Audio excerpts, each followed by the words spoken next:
Everybody, John here. Welcome back to Catbird Hill. So, continuing on in the saga of the dead ash tree cleanup and removal process, here's part two. So, I'm back in the same area I was last video, which I'll put a link to up there.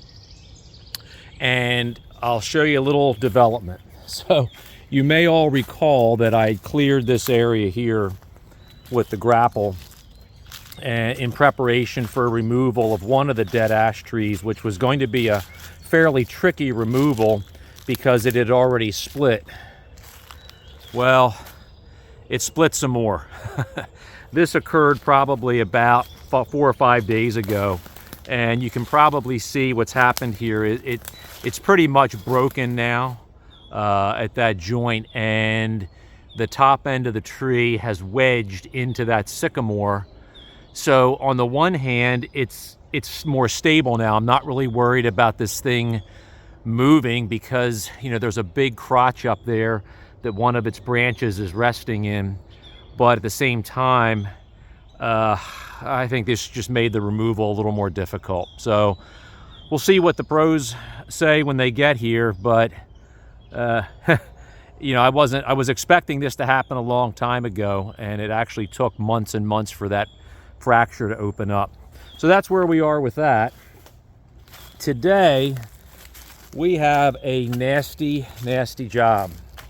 So you might recall from the previous video, this is one of the dead ash trees that nature took down in a windstorm. Basically, it just broke off at the base of the tree there at the root collar. You can see, you know, essentially a lot of rot along the edge, and there really wasn't much holding this into the ground. That whole root structure was totally rotted.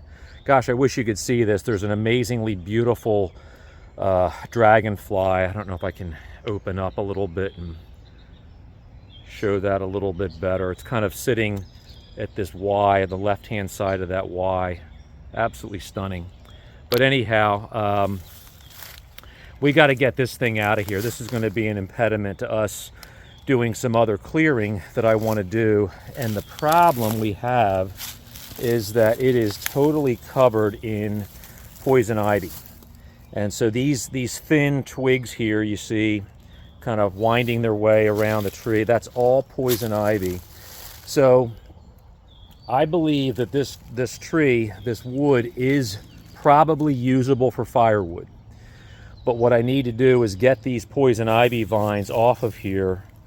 Obviously, don't want anybody to get, you know, an attack of poison ivy from handling this wood, namely me, first of all, and then certainly, you know, any customer down the road. So we're going to have to get the vines off.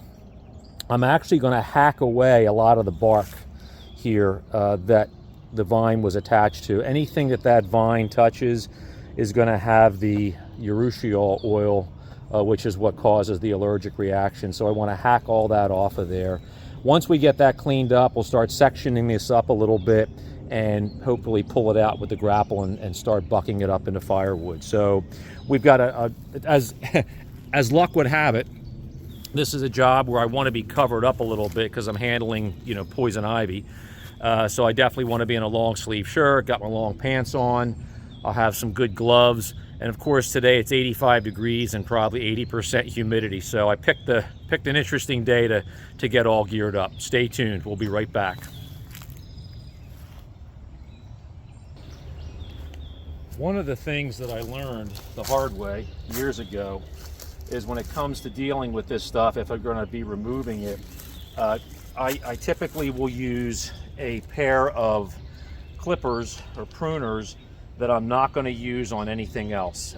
You know, these pruners will get the oil all over them as I'm cutting and, you know, prying stuff off here. So what I want to make sure that I do is use these only for poison ivy. I scrub them with alcohol to get the oil off before I use them next time, but I don't use these for any other gardening projects at all. So what I'm going to be doing is just sort of nipping this, and going to be using a sort of a cultivator, some cultivator tines to pull all this stuff off. It is absolutely nasty.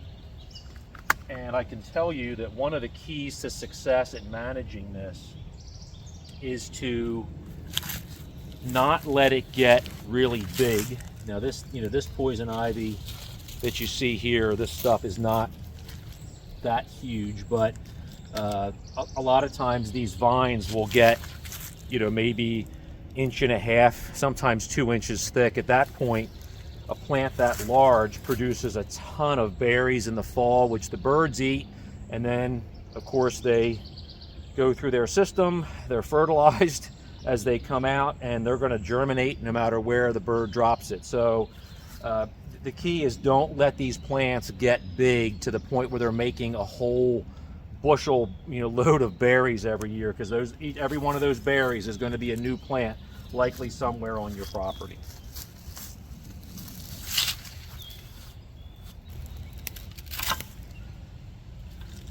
So we're just trying to use this to sort of pull the vine away, and I'm just going to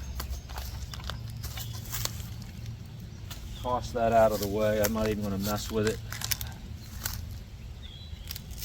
I just want to be able to clear enough of this away so that I can get in there with an axe and start clearing off the bark.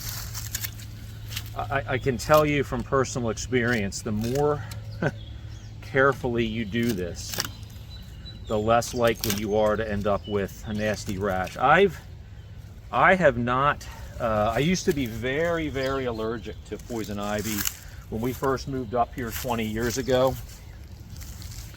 And I don't know what happened, but for some reason, I lost a lot of that sensitivity. I'm really fortunate in that now I get a rash. I get the little itchy bumps. Well, I wouldn't say they're itchy. I get bumps, but I don't itch. I'm really lucky that way. Beth gets poison ivy terribly. So, I'm really careful that when I'm working with it, I'm making sure I don't, bring anything into the house that I think's been around it. Again, I keep the tools that I'm using to remove it totally separate, certainly not near any of her garden tools. I give everything a good bath with alcohol. Less oil is a good cleaner for it as well. If you do think you get it on your hands, you want to make sure that within about 15 to 20 minutes you're washing with some good soap. I use lava. That's always worked really well to get that oil off, and you really got to scrub it. There are tons of products on the market that will be very effective at removing the oil if you think it's been on your skin for longer than 15 or 20 minutes. But honestly, the best I've ever been able to do managing it is just wash. Sometimes scrubbing your hands 2 or 3 times will do it. So yeah, this is tedious, it is, but trust me, it's going to be worth it to not have to deal with a problem later on.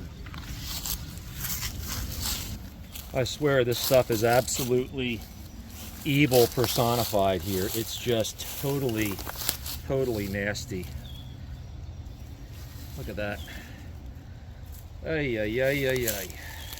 So this is why you really do want to consider investing in a long-handled tool. A lot of times these vines seem to have a mind of their own. This thing is still very much alive, and it'll spring back on you. You don't want this thing coming back on you and giving you something you're going to be dealing with for a couple of weeks.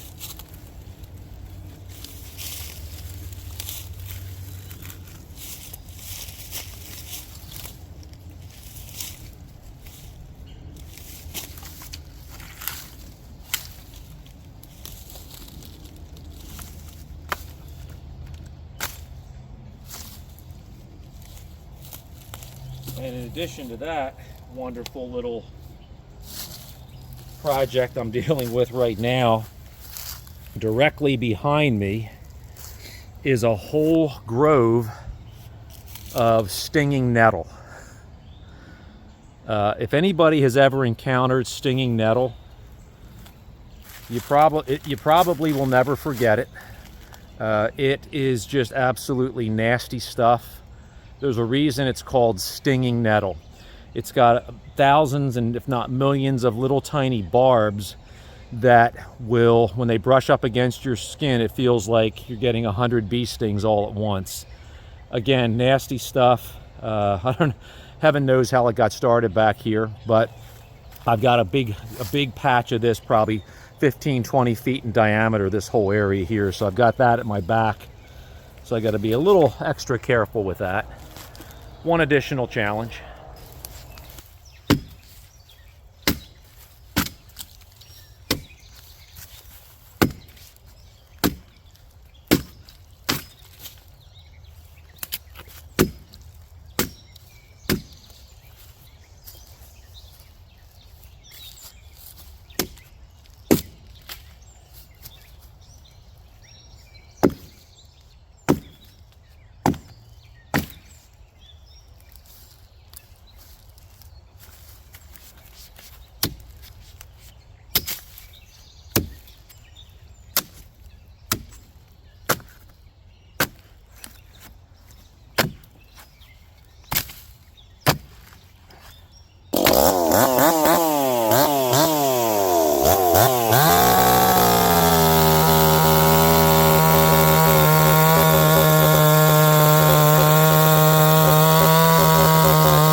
Okay, well, not bad for about, I don't know, 35, 40 minutes of work. So we got this 1 liter cut. I cut the other one. What I'll need to do now is go in here like I did with the first one and remove, as much poison ivy as I can. You can see this how just nasty that stuff is.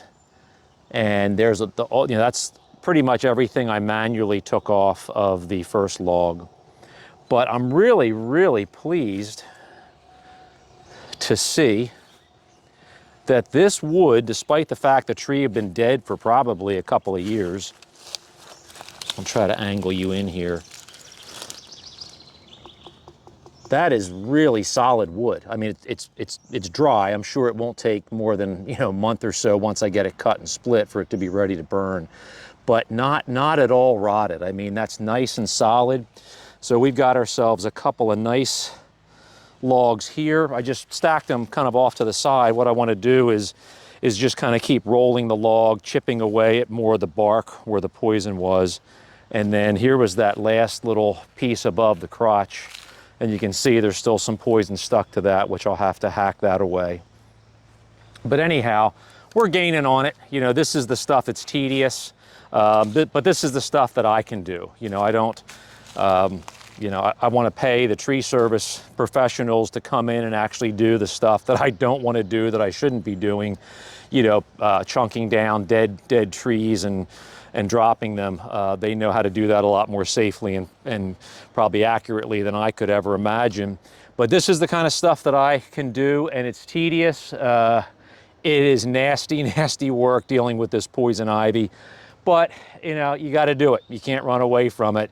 And if anything, it just motivates me to try to stay on top of managing the vines a little more aggressively. Basically what I do is I will get in there at the end of the season, so probably late September into October, and I'll identify as many vines as I can on these trees, and I'll cut them as close to the ground as I can, and then I'll paint that cut stump with some glyphosate, and that typically will pull right down into the roots. Particularly that time of the year, all the fluid movement in the wood of the vine is moving down to the roots. All the food that was made in the leaves during the growing season is now going back down into the roots. So that's when you want to cut and paint stumps if you want to kill stuff below ground level.